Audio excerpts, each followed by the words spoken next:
السلام علیکم ورحمۃ اللہ وبرکاتہ۔ پیارے ناظرین، کیا آپ جانتے ہیں رمضان المبارک کا پہلا عشرہ کس چیز کے لیے خاص ہے؟ یہ عشرہ اللہ کی رحمت کا عشرہ ہے۔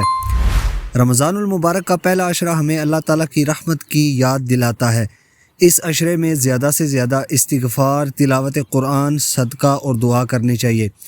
رمضان المبارک کے پہلے عشرے کی مسنون دعا، یہ دعا ہمیں سکھاتی ہے کہ ہم اللہ سے بخشش بھی مانگیں اور اس کی رحمت بھی طلب کریں۔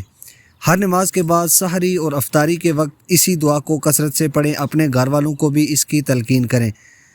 اگر آپ رمضان المبارک کی مزید خوبصورت دعائیں اور وظائف جاننا چاہتے ہیں تو ویڈیو کو لائک کریں، شیئر کریں اور چینل کو سبسکرائب کریں۔ پیارے ناظرین، وہ دعا کون سی ہے؟ بسم اللہ الرحمن الرحیم۔ رب اغفر وارحم وانت خیر الراحمین، رب اغفر وارحم وانت خیر الراحمین۔ پہلے عشرے کے اندر اس دعا کو آپ کثرت سے پڑھیں۔